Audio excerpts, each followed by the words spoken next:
반년 만에 빚이 1600만원 되더라. 악마의 폭탄 리봉빌 탈출법 이렇게 얘기하는데 결국에는 카드를 함부로 써서는 안 된다라는 이야기입니다. 뭐 우리가 잘 알고 있다시피 김대중 정부 시절 엄청난 카드 남발로 많은 어려운 일들이 벌어졌습니다. 뭐 직장이 없는 사람들, 뭐 아무런 소비 여력이 없는 소득이 없는 사람들에게도 카드를 남발해서 엄청난 부채 폭탄들이 터졌었죠. 뭐 집에 웬만한 사람들이 카드 빚 없는 사람이 없는 경우가 없을 정도였죠. 그러한 일들이 뭐 지금도 계속 지속되고 있다라고 봐야 될 것 같습니다. 누가 그렇게 빚을 쉽게 내게 만들었습니까?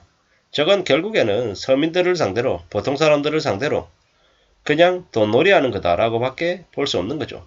리볼빙이다. 뭐 갚아야 되는 카드 대금을 미뤄준다. 세상에 공짜가 어디 있습니까? 그렇게 미뤄준 만큼 또 감당 못할 만큼의 빚의 규모가 커지는 거죠. 뭐 그런데 쉽게 탈출할 수 있는 방법 뭡니까? 카드 잘라내는 거죠. 카드 잘라내고 오직 현금으로 쓰는 거 그것 말곤 없더라는 거죠. 그렇게 살아야만이 우리네 삶을 어떤 식으로든 좀 다듬어 나갈 수 있을 것 같습니다. 뭐 이래저래 뭐 카드가 필수다. 카드를 쓰는 게 편리하다. 이렇게 여러 가지 많은 얘기들을 하는데요. 네, 맞는 얘기입니다. 근데 그 카드 때문에 소비 수준이 통제가 안 된다라고 하면 카드는 없는 게 낫더라는 거죠. 뭐 저 같은 경우에는 이제 뭐 생활비를 뭐 제가 뭐 정리하고 이렇게 하지 않고 와이프가 하죠. 와이프가 하고 저는 뭐 제가 받는 용돈 안에서만 뭐 제가 이렇게 운영을 하다 보니까 뭐 제 용돈 안에서 이제 어떻게 지내냐 뭐 이런 것들을 좀 얘기를 해보면 뭐 되도록이면 현금을 뽑아서 그 손에 만질 수 있는 그런 느낌들을 좀 중시하려고 합니다. 왜 그러냐? 왜 그러냐? 그래야지만 씀씀이가 조금이라도 덜해지지 않을까라고 생각을 해본 거죠. 막상 내 손에 들어와 있는 종이, 지폐를 만지면은 이걸 쉽게 쓰려는 생각들이 안 들죠. 좀 덜 써야겠다라는 생각들을 한다라는 거죠. 뭐 예를 들어서 점심 식비가 하루에 뭐 정말 적게 들어야 8,000원. 근데 요즘 뭐 8,000원에 먹을 데도 없죠.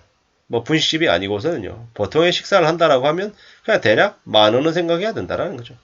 근데 한 달에 한 20번 정도면 그게 20만 원인 거죠. 적지 않다라는 거죠. 20만 원을 생각해 보자고요. 20만 원이 1년이면 240만 원입니다. 10년이면 2,400이고요. 20년이면 거의 한 5천이 넘는 거죠. 에이 설마 20년까지 카운트를 해? 이렇게 얘기하겠지만 뭐 저처럼 이제 직장생활을 한 21년째 하다 보니까 지나온 시간들을 전부 다 그렇게 계산하면 결코 뭐 무리한 계산은 아니더라는 거죠. 뭐 어떤 식으로든 간에 최대한 뭐 줄일 수 있는 부분들, 절약할 수 있는 부분들을 좀 찾아야겠죠. 찾으면 또 그에 맞춰서 사람들은 적응합니다. 뭐 적응 못하고 정말 미칠 것 같다? 아 그런 거 없습니다. 한 며칠만 그렇게 움직이면 적응하더라는 거죠. 안 쓰면 안 쓰는 대로 살아가는 게 우리네 삶입니다. 뭐 저도 이제 어느새 아이들이 커서 아이들을 이제 키우느라고 뭐 아이들 밑에 돈이 거의 다 들어가지 제 개인에게 돈이 들어가는 일은 잘 없죠. 뭐 왜 그렇겠습니까? 왜 이렇게 바뀌었겠습니까? 또 나름의 살아가는 그런 모습들이 또 그러한 것들을 요구했기 때문에 거기에 맞춰서 또 익숙해지고 있는 거죠. 저 카드를 남발하고 무리하게 소비하는 것들도 습관입니다. 습관. 우리가 뭐 월 1,000만 원 벌면 행복할 것 같지만 또 거기에 맞춰 적응을 하고요. 월 2천만 원이 되면 또 2천만 원에 맞춰 적응하며 삽니다. 아예 그렇게라도 벌어봤으면 소원이 없겠다. 뭐 이렇게 얘기하는 사람들도 있을 거고요. 뭐 또 200만 원이 되면 200만 원에 맞춰서 삽니다. 못 살 것 같지만 그렇지 않다라는 거죠. 뭐 우리가 살아가는 삶은 다 우리의 습관에 의해서 우리가 꾸준히 지속적으로 해오는 행동 패턴에 의해서 맞춰지더라는 겁니다.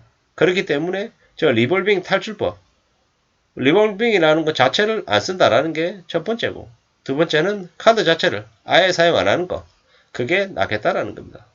뭐 카드 사용해서 컨트롤할 수 있는 힘이 없거나 그 의식이 없는 사람들이 무분별하게 빚을 내서 쓰면 그건 언제든지 부메랑이 돼서 삶을 무너뜨릴 수 있다는 말씀을 드리는 거죠. 누가 저렇게 쉽게 빚을 내게 만들어줬습니까? 결국에는 카드사, 금융사들, 자기네들 유리하려고 사람들 대상으로 농락하는 거죠. 뭐 저러한 것들이 우리 삶을 점점 더 안 좋게 만드는 것 같습니다. 뭐 쉽고 편리하고 괜찮게 쓴다. 그런데 뭐 우리한테 돈까지 든다. 이런 건 없다라는 거죠. 세상에 공짜 없다라고 봐야 되는 겁니다. 삶이 생각하는 대로 수월하게 쉽게 흘러가면 좋겠지만 그렇지 못하다라는 거죠. 악마의 폭탄이라고까지 얘기를 하잖아요. 언론에서. 그렇게 얘기할 정도면 말 다 한 거죠.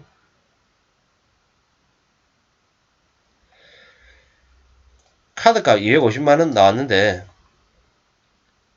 최소 약정 비율은 10%로 리볼빙 해가지고 25만원만 결제했대요. 뭐 그렇게 하고 나중에 시간이 지나면 어떻게 됩니까? 6개월 만에 리볼빙 잔액이 1600까지 늘어났다라는 거죠. 매달 갚아야 될 카드값을 고민 안 하고 미루고 하다 보면 나중에 시한폭탄처럼 늘어나서 나중에 터지는 거죠.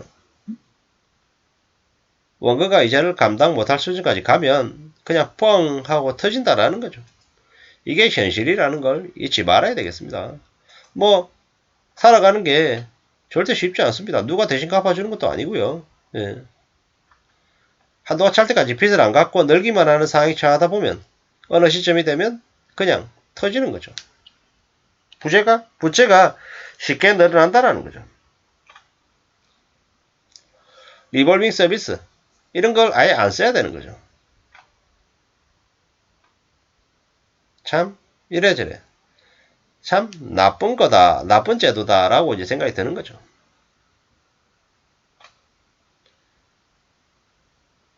참 무서운 일입니다. 어떤 일이 벌어질까요? 빚을 함부로 생각하다 보면 이제 그로 인한 충격이 더 심해진다라고 봐야 되는 거죠. 아무나 가만히 있는데 빚을 내준다, 대출해준다 이런 말은 넘어가면 안 되는 거라는 거죠. 공짜가 아니라는 거죠. 더 비싼 값을 치러야 되는 거다라는 말씀을 드리고 싶습니다. 악마의 폭탄이라고까지 얘기하잖아요. 뭐 이렇게 얘기할 정도면 말 다 한 거죠. 그냥 안 쓰는 게 최선의 길인데 참 쉽지 않더라. 뭐 앞으로 이러한 것들을 더 조심하면서 살아야 되는 시대를 살고 있다는 걸 잊지 말아야 될 것 같습니다. 아무쪼록 저와 여러분들의 삶이 안전해지기를 바랄 뿐입니다. 이상입니다.